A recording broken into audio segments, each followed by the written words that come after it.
Welcome to another episode of the Plate Cleaner on video. Today we're going to be making Japanese Canadian Chow Mein, which is quite different than Chinese chow mein. It uses these brown fried marufumi noodles that are only made by one company in Mississauga.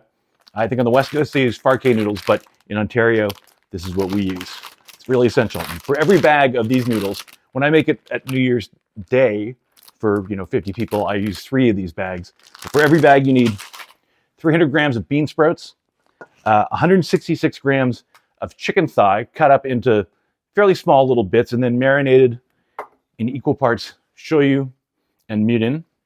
I use chicken thigh because the flavor is better. If you want to use chicken breast because you don't care about flavor, go ahead, I guess.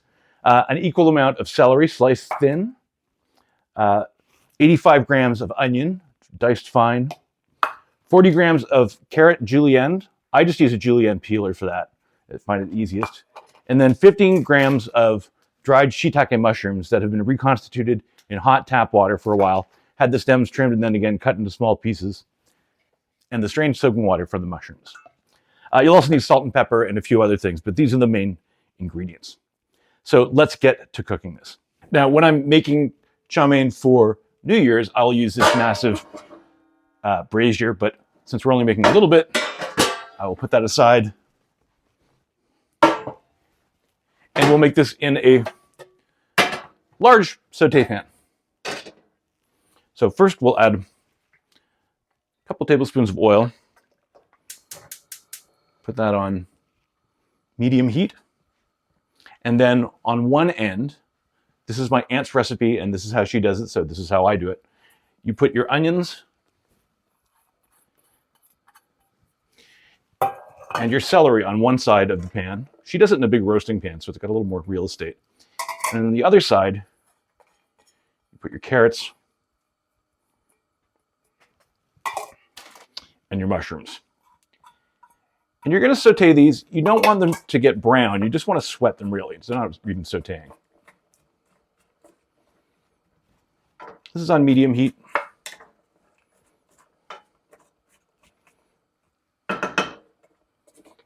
And these will just have to get soft. So that will take a few minutes. So we will wait for them to soften and stir as they go. It's inevitable that these are going to mix a bit. It's impossible to keep them totally separate. And the bits of mushroom are already getting into the onion and celery, but that's fine. I honestly don't know why you're supposed to do it this way, but that's how it was written and that's how my aunt says to do it. So that's how we do it. The onion has stopped tasting raw and the celery is getting soft. The carrots are pretty soft anyway.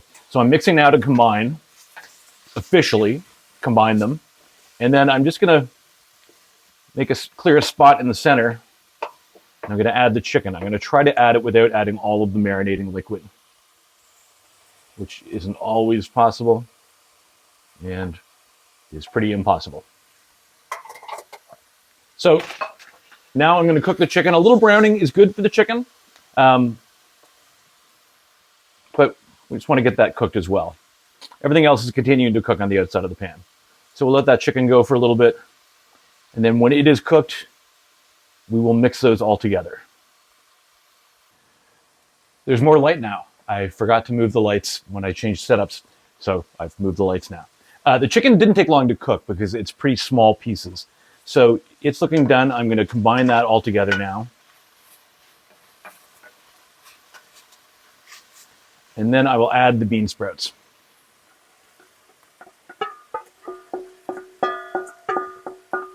And while they're cooking, I've got a kettle on, about to boil,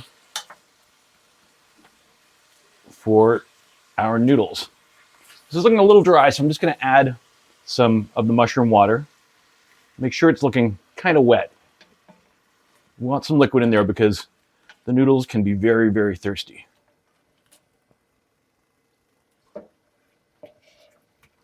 So what we do for the noodles is, while they're still in the bag, break them up into smaller pieces. Then I open them and I put them in a colander. Pieces will fall through. And then once the kettle's boiling, I will pour hot water over the noodles to wash off some of the oil and to soften them up a bit. I'm also going to season right now with some salt and some pepper.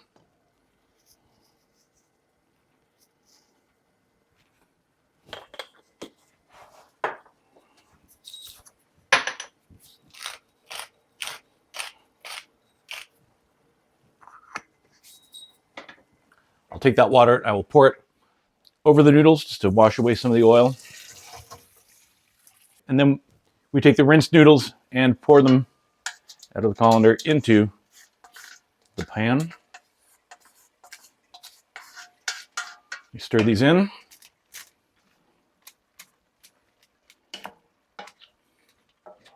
Sure everything is blended.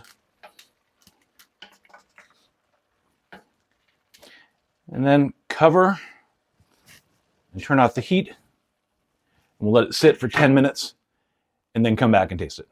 Okay, it's just been over 5 minutes. I know I said before 10 minutes, but in the recipe that I wrote, it's 5. I will include a link down below to that recipe so you can download it if you're interested in making it yourself.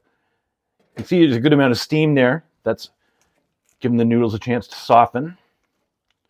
So I will get a little taste of this, see what needs adjusting.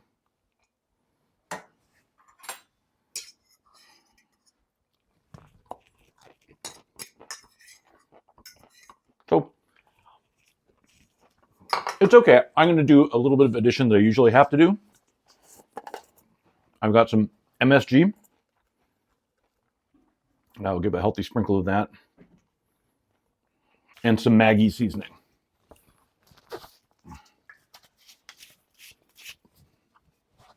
We'll give that a stir. See how it is.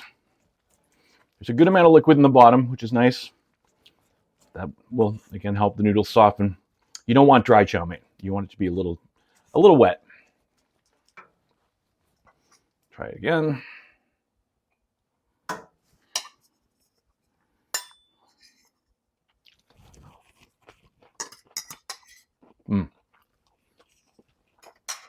Much better. You get a really strong celery flavor. Celery is kind of the predominating flavor. But, oh, it's just so good. I love it. Everybody I know who tries it loves it. So give the recipe a try and tell me how you like it. All right, thanks. We'll see you again soon.